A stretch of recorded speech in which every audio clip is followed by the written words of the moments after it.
Hi everyone and welcome to my video.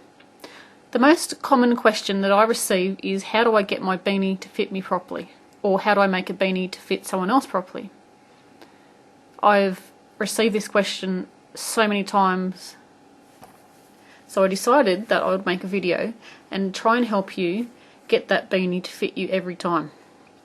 Now you will have the odd occasion where it just won't work out. You may have seen some of my videos where I've made a beanie, there was a webcam upload and it came out completely wrong. So even I make mistakes, so don't get too upset if it doesn't work out for you. So what we've got here is the crown of your beanie. I do have a video that I will post that is coming up onto the screen now. This will show you how to make the crown for your start of your beanie. If you want to make one that's just all double crochet, this is the perfect starting point. So what will happen as you start to make your beanie, it will start to curve slightly. So you're working your work this way, you're working around. So it's going to start to curve slightly.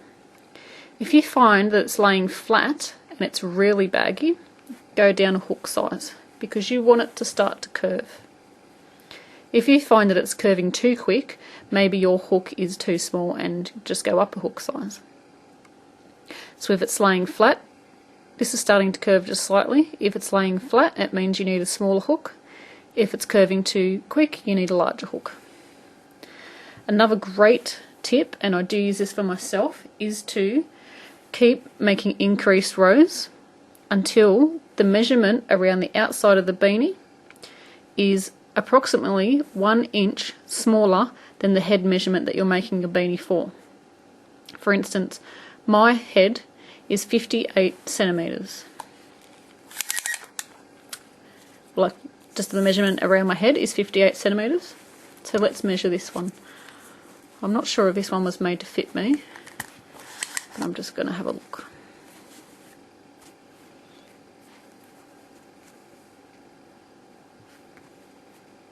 So this one is about 52. So no, this is going to be too small for me.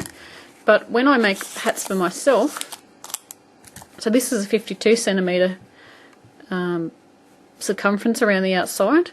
So that's going to fit about 54 centimeters. So what's that in inches? Let's have a look. So it's 52 centimeters, so it's about 20.5 inches. So this is going to fit someone with a head that is about 54 to 55 centimeters in circumference, or about 21.5 to 22 centimeters. So your hat stretches about an inch. So for myself, I have 58 centimeters circumference on my head. I make mine at about 56 centimeters, and that gives me a hat that is going to fit perfectly. What do you want to do if you want to make it slouchy? If you just want to make your hat longer and slouch at the back but not baggier, so it's still sort of firm fitting to your head but it's just a long beanie, all you would do is make extra rows. After you have got to the normal length that you have, you add more rows. So you just do more rows of just one stitch in each stitch. If you want it to be baggy, for instance, I have a hat here that I've made for Mrs. Foamy. Actually, I made it for myself, but Mrs. Foamy can model it for you. So I'll just set her up.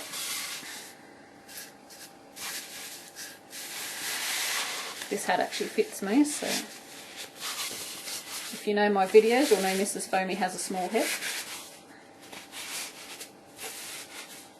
So this one, let's see if we can get this camera set up properly. There we go. This hat is baggier, so it's wider than what a normal beanie would be. So if you want something that looks like this, what you do is you add more increase rounds. So you get to your measurement that you will have on this, which will fit your head, but you keep increasing for 1 more or 2 more rows so that your measurement is bigger than what you need it. And this will give you that baggy look at the back because you've increased it too much. On purpose, of course. You've increased it too much. This is just using that double crochet beanie length that I showed you before. It's really thick yarn, so it didn't need as many rounds as what I would need if I'd used this thinner yarn that we have here. For this border that we've got on this hat, let me see if you can see that. Let's get really close.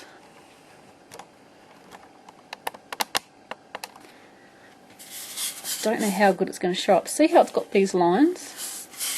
I thought this was a really cool border, and all it is single crochet into the back loops only. So that's all that is, and that comes out really cool. So what I also did was go onto my Facebook page. If you're not a member, go over there and join us. It's a great place to hang out and chat and look at everybody else's creations. What I did was go onto my page and ask anybody else the tips that they would suggest for making beanies when they make theirs.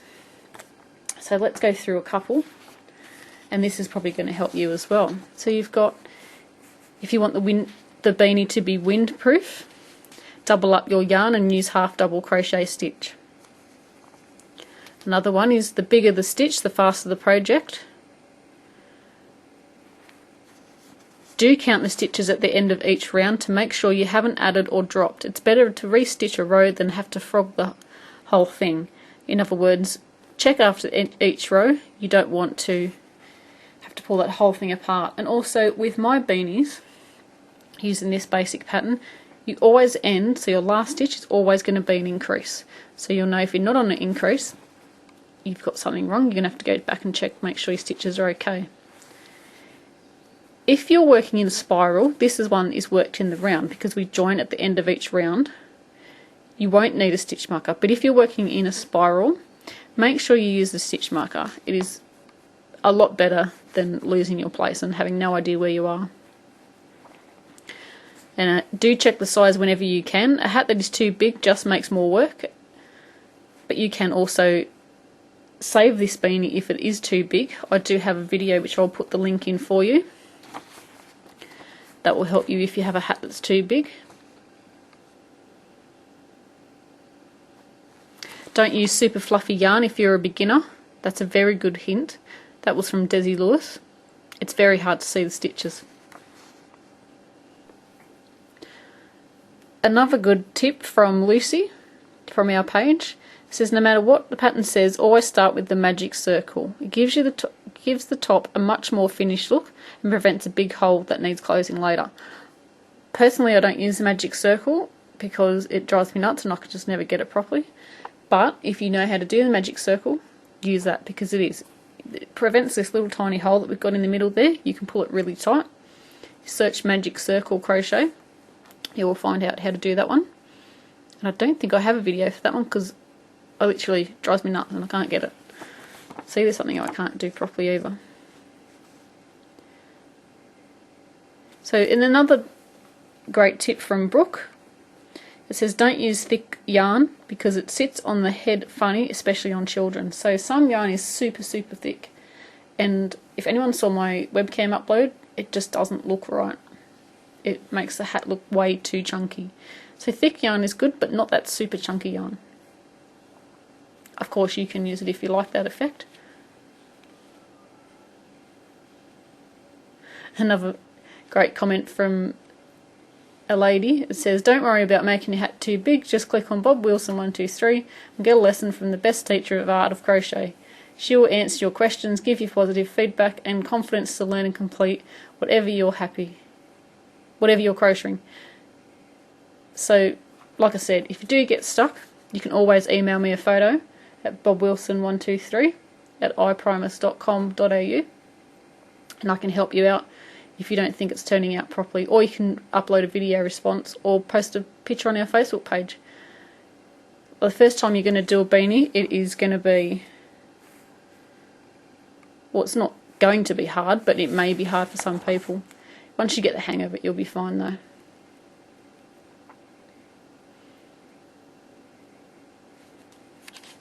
Oh, a very important note here, from Kristen Pierce. Don't forget to stop increasing when your crown is big enough. Ha ha ha. I think that might be from personal experience. I have done it myself. That is one of the hats I use for my videos that I made way too big.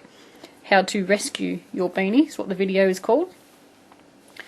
Like I said, make sure you're measuring and counting stitches. So you're measuring, make sure it's big enough. If it gets too big, you're going to have to adjust the pattern when you get to the end. And also Jennifer says, don't be afraid of colours and be creative. So that's great tips from our Facebook page. And here's some tips that I've wrote down myself. I may repeat what people have already said, but this is what I have wrote that I thought was very important. Bev's Country Cottage has a fantastic size chart. I use that all the time. It's got sizing all the way from preemie babies up to adults in all different age sizes. It's a fantastic page. It's also got a lot of other measurements as well. Keep increasing until you have your measurement. So that's increasing until you have your measurement that you need. Remembering, it has to be about an inch smaller than the actual head measurement that you need. Again, if it starts to lay completely flat, this one does actually curve. But if it's laying completely flat, it means you need to drop down a hook size. You may need to use another row of increase if you drop down a hook size, but that's okay. A slouch beanie, extra rows, we've already covered that. Or you can make extra increase rows for an extra baggy hat.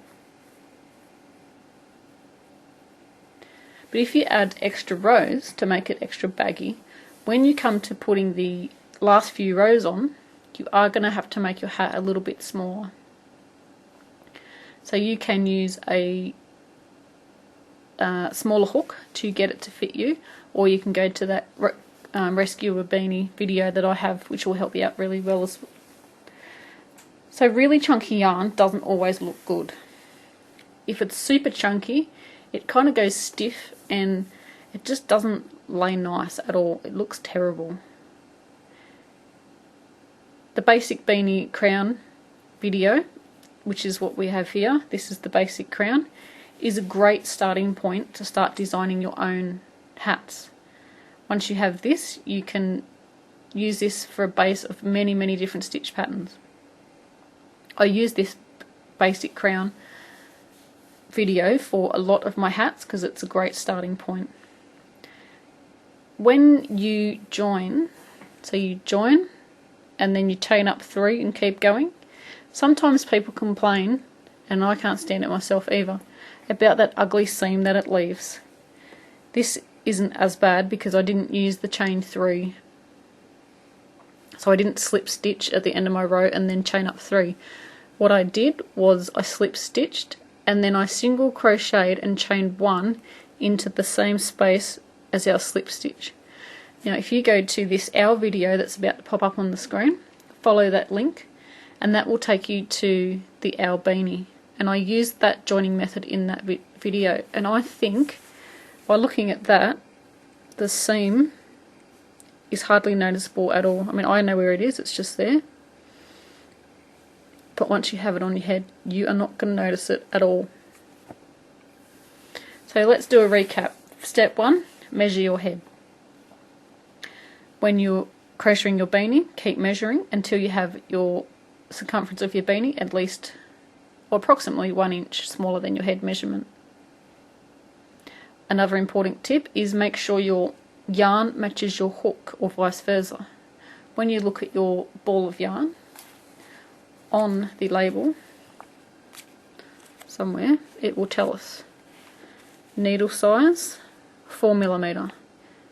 So that's what I would use to use that ball of yarn.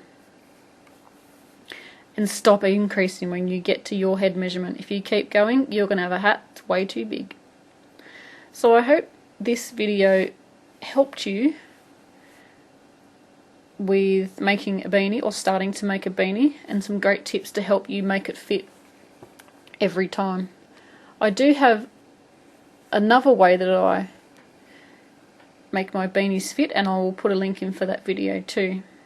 I think this way that we're doing here is an easier way and also a better way that I've only just recently discovered how to do. I mean, so simple, isn't it? Measure your head and then measure the size of your crown. But hey, we got there in the end. So thanks guys for watching my video. Until next time, happy crochet.